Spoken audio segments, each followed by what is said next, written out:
Hi, everybody. This is Arkady Frekhtman. I'm a New York City personal injury trial attorney, and today I'm shooting this video from home over the Easter weekend, and I have a special guest. This is Pixie. She's got to be here because if I let her go, she's going to start bothering me and barking and scratching, so she's just going to be in my lap. But today I want to talk about damages awards for ceiling collapse cases that cause multiple injuries.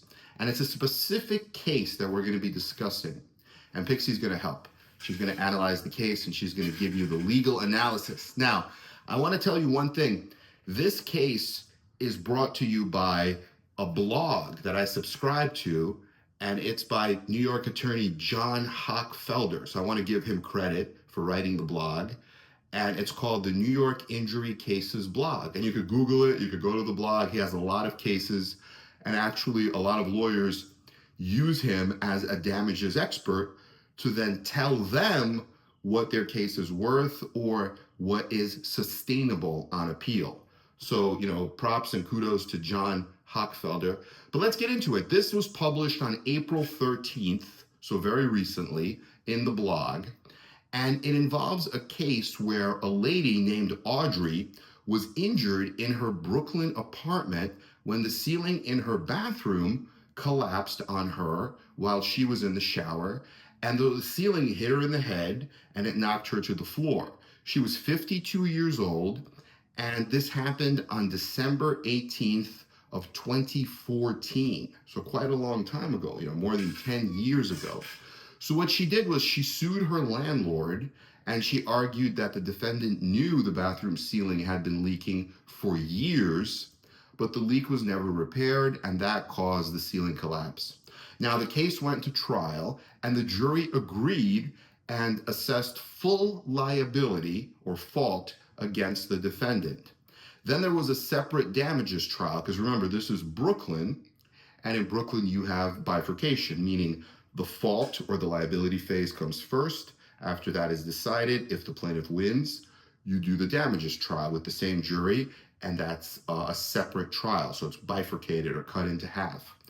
So in the separate damages trial, a month after the liability verdict, a new jury, actually I apologize, in this case it was a new jury. Usually it's the same jury, but I guess because of logistical reasons, maybe somebody was unavailable, like a plaintiff or defendant attorney, or maybe it was an expert, so they had a new jury, just do damages. So the new jury, a month later, awarded plaintiff pain and suffering damages in the sum of $1,350,000. And it was broken down as $600,000 for past pain and suffering for 4.5 years, and $750,000 for future pain and suffering, and that was for 25 years. Now, there was a case because there was an appeal, and it went up to the second department. And in the case of Buckham versus 322 Equity LLC, the second department, which is the appellate division, they affirmed both the liability and the damages verdicts. And so the plaintiff claimed that she sustained injuries to both shoulders, her back, and her right knee, each requiring surgery. And the injury details were as follows. The right shoulder, there was a rotator cuff tear requiring arthroscopic surgery, and that was done on June 5th of 2015. The left shoulder, there was an impingement requiring arthroscopic surgery, and that was done on July 29th of 2016. The lumbar spine, there was spondylolisthesis with an injured disc requiring a fascectomy, decompression, and a discectomy with fusion with the placement of an intervertebral body cage at L5S1, and that was done on April 19th, 2017. And then the right knee, there was a meniscal tear requiring arthroscopic surgery, and that was done on September 8th of 2017. So remember, this is a 2015 accident.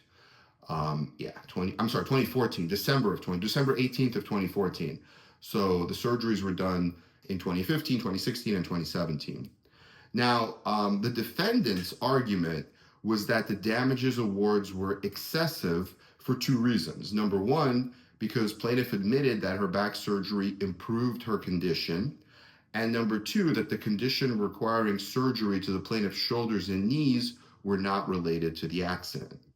And then there's like a graph here about what is spondylolisthesis, and it's basically when the vertebra has slipped forward, when the top vertebra has like slipped forward on the vertebra below, and it's basically a bone defect causing spondylolisthesis, and it affects 6% of people.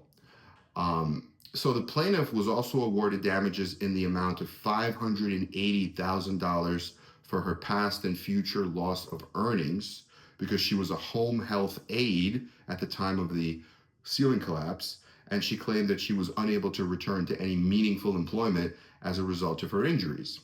So her testimony on W-2s, her salary, established that her actual loss of earnings was less than the jury award, so the appellate court reduced the award by $15,000.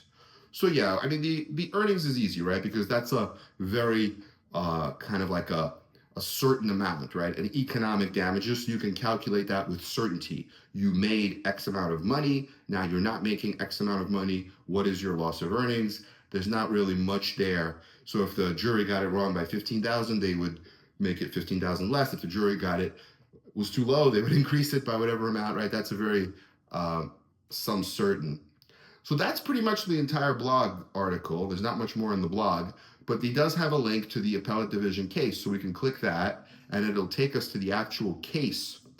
And so the actual case was decided on July 24th of 2024, and it basically says that the same, some of the same stuff. It gives you the information about who the lawyers were.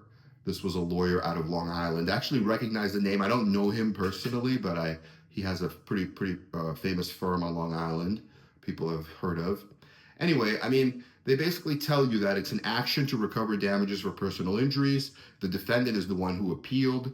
The trial was in the Supreme Court, Kings County, which is Brooklyn, and was in front of Justice Peter Sweeney, who I've tried 2 or 3 cases in front of. He's a nice judge, good judge, knows what he's doing, of course. Now, the order that's appealed from denied the branches of defendant's motion pursuant to CPLR 4404 to set aside the jury verdict on the issue of liability and for judgment as a matter of law, dismissing the complaint, or to set aside the jury verdict on the issue of liability as contrary to the weight of the evidence and for a new trial.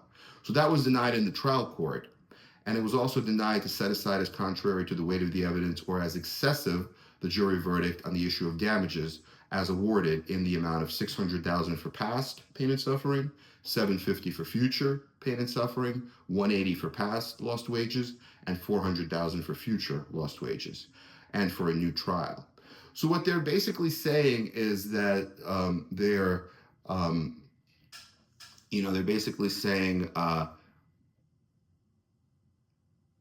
they're granting the motion only to the extent that they're giving a new trial on the issue of damages for past and future lost earnings unless within 30 days after service upon the plaintiff of a copy of this order, the plaintiff serves and files in the office of the clerk of the Supreme Court a written stipulation consenting to reduce the award of damages for past lost earnings from 180 to 175 and for future lost earnings from 400 to 390. So that's the 15,000, right? That because it's just I guess they got it wrong for whatever reason. But otherwise, it's affirmed. So that's not really a big deal. I mean, I doubt they're going to do an entire new trial on damages over 15,000 because the experts, just for like an economist to come to court and testify is like $10,000, right? So you're going to spend more on the experts. So they're probably going to stipulate. Now, they talk about the case. They say the plaintiff started this case to recover damages for personal injuries, that she was injured on December 18th, 2014, when the ceiling in her bathroom collapsed while she was taking a shower. Now, at the time of the accident, the plaintiff was a tenant in defendant's building. Following a trial on the issue of liability, the jury returned a verdict in favor of the plaintiff. Following a trial on the issue of damages, the jury awarded plaintiff, and it's again those same amounts we just talked about, $600 past, $750 future, $180 past wages, $400 future wages.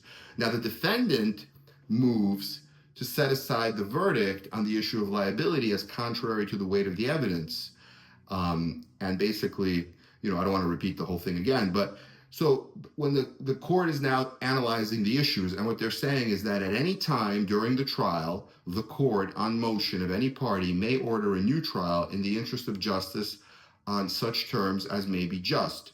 The decision to grant or deny a mistrial in the interest of justice pursuant to CPLR 4402 is within the sound discretion of the court and is to be made on a case-by-case basis. However, the denial of such a motion may give the facts of a particular case and may constitute reversible error where it appears that the motion should have been granted to prevent a substantial possibility of injustice. Here, the evidence that some of the plaintiff's medical expenses were paid by checks that were written from her counsel's IOLA account did not create a substantial possibility of injustice. Accordingly, the Supreme Court providently exercised its discretion in denying that branch of the defendant's motion, which was pursuant to CPLR 4402, for a new trial on that basis. So they denied the motion for a new trial. And the reason was, I guess, because they saw that the medical treatment was being paid by the attorney's IOLA account. Now, the IOLA account is like an escrow account, right? So, for example, if a lawyer settles a case for $1 million, the $1 million comes to the lawyer. The lawyer can't take the $1 million, put it in his or her personal account. He's got to put it in an escrow account or an IOLA account. And then it's kind of like, not their account. It's kind of like a safety account, an escrow. And then from there, the attorney has to pay the client. But here, the attorney was paying medical bills out of the IOLA. Now, it doesn't say why. I'm guessing, this is just a guess, but I'm guessing probably the plaintiff took funding from like a funding company, and it was medical funding. And instead of the funding company paying the client directly, the money was kept in the attorney's escrow account, and the attorney just used the escrow account to pay the doctors. But I'm sure it wasn't the attorney's like personal money, right? That's illegal. That's also, why would he do that? It's expensive. It could be like, surgery, like a fusion could be like $50,000. I doubt if the attorney is so generous to just give, $50K or $100K out of his personal money. So probably it was just funding, but instead of the funding company paying the doctor directly, the attorney did it from the escrow. So it's just like a middle step. Anyway, then they talked about disqualifying an attorney, and that's a matter that rests within the sound discretion of the trial court. And they said that a person has the right to be represented by counsel of her choice, and so there was not really any reason to disqualify the attorney. Now, and then they said that the Supreme Court determined that the plaintiff did not finance any part of her medical treatment, and thus there was no violation of Rule 1.7 of the Rules of Professional Conduct, right? That's just what I said, so I kind of guessed it correctly.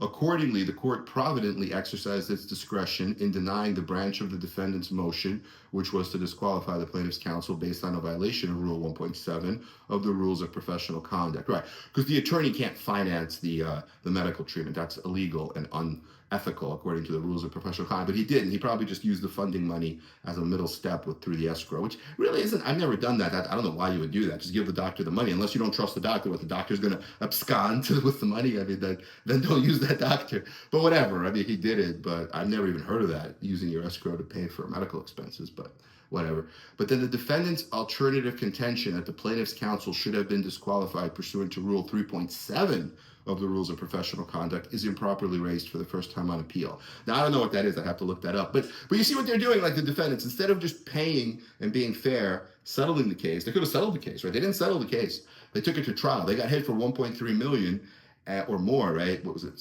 Whatever it was, the 600 plus 700 plus 400 lost wages. They got hit for a nice, large amount.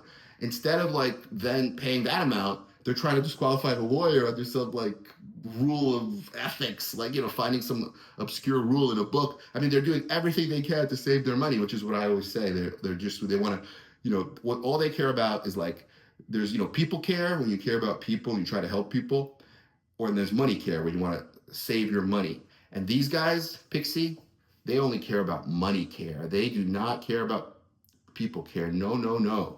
They're not good, not good. So that's why we got to have justice warriors. We got to fight these insurance companies. So anyway, let's continue. So pursuant to CPLR 4404, a court may set aside a verdict or any judgment entered thereon and directed judgment to be entered in favor of a party entitled to judgment as a matter of law, or do a new trial.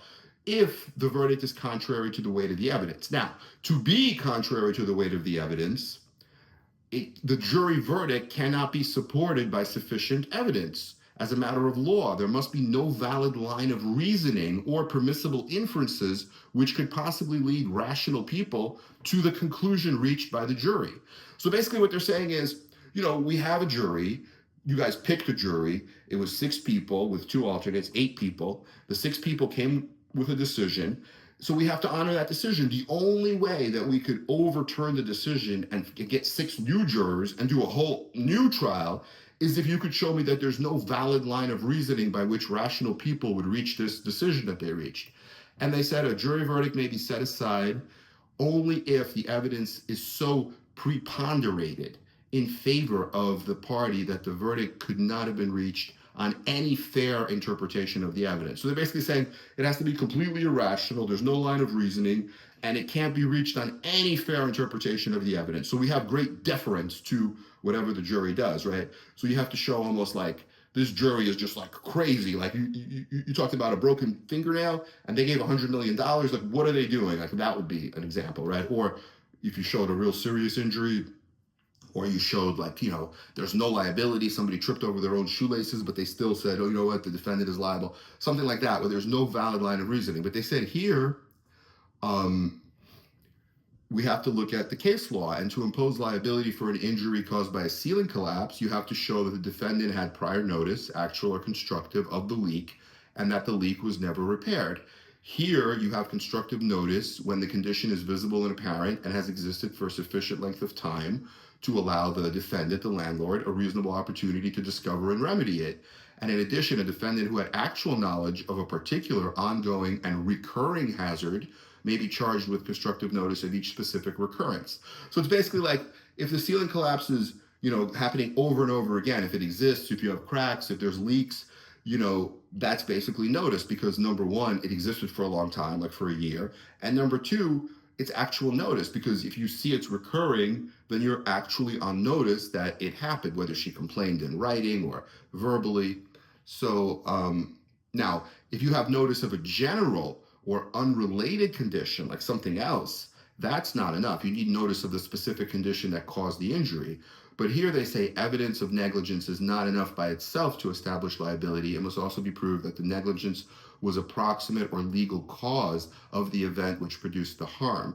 So here the plaintiff was injured when the bathroom ceiling in her apartment collapsed while she was in the shower. The plaintiff and her daughter testified that the bathroom ceiling had been leaking for years and that the prior landlord had installed a basin and tube in the drop ceiling above the bathtub, but the ceiling continued to leak above the bathtub. Now, the plaintiff and her daughter further testified that the defendant was informed of the leak numerous times and that the super and others investigated the leak, but the leak was never repaired. So viewing the evidence in the light most favorable to the plaintiff, a valid line of reasoning and permissible inferences could lead rational jurors or people to determine that, as the jury did here, that the defendant had notice of the defective condition of the ceiling that caused it to collapse, and that there was a causal connection between the persistent leak in the bathroom ceiling and the ceiling's collapse. And they cite some case law to that.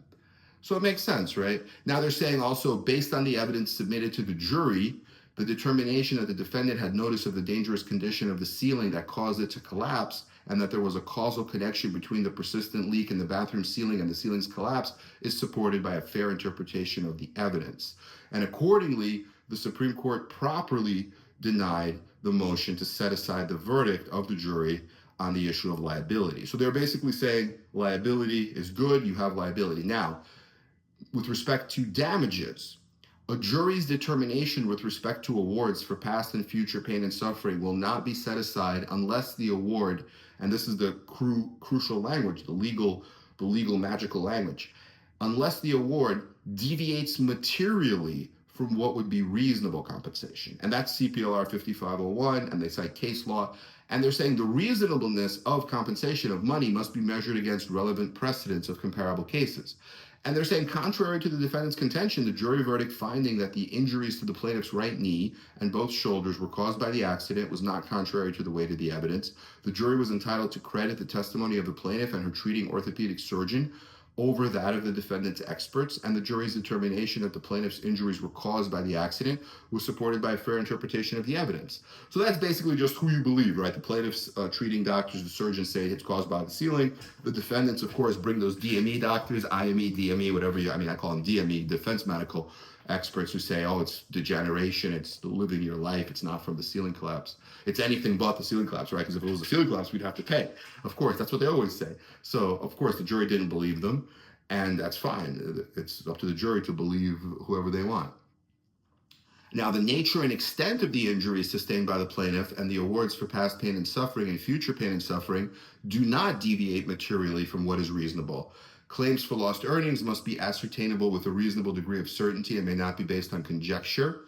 And they're saying here the plaintiff testified she could no longer work as a home health aide and had been unsuccessful in finding another job. The plaintiff also testified that prior to the accident, she earned approximately $39,000 per year, and her W-2 forms for 2013 and 2014 were entered into evidence. Now, the jury awarded the plaintiff damages in the sums of $180 for past lost wages for a period of 4 years and 6 months, and $400 for future lost earnings for a period of 10 years.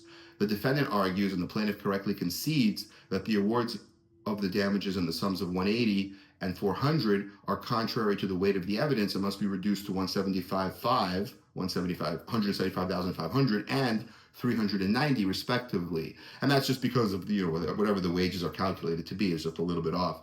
So contrary to the defendant's further contention that the awards of damages for past and future lost earnings are otherwise contrary to the weight of the evidence, the plaintiff established damages for past and future lost earnings in the sums of $175,500 and $390 respectively, with reasonable certainty through her testimony and W-2 forms. So then they cite case law for that, and then that's the end of the decision. So essentially, I think a critical part of the decision is where they say, considering the nature and extent of the injuries, which is the fusion, right, 2 shoulder scopes and a knee scope, they're saying that the awards for past pain and suffering and future pain and suffering do not deviate materially from what is considered reasonable. And that's good, because the award wasn't really that big. It was like 600 past and 750 future, so 1.3 on the pain and suffering, and another 400 or 500, right? Because it was 108, 175, and close to 400. So another, was that about close to another 500 for earnings. So you figure the total is close to 2 million, right? Because 1.3, and then you got another 500, so 1.8 or so. But they left all of it. They didn't really cut anything except for 15,000 of the wages, which is good. So that's just an example of how you need this is a good case, because it shows you the law on what you need to prove a ceiling collapse, right? The notice. It shows you what you need to win a case. It also shows you the appellate process and what happens and what factors they look at in order to decide whether or not to uphold the jury's decision or to reverse the jury's decision. So I hope this was helpful. Let us know what questions you have. We are here for you. Our goal is helping serious injury victims and families. And bye-bye. Please like and subscribe to our channel. And all the best, everyone. Have a great weekend. Bye-bye.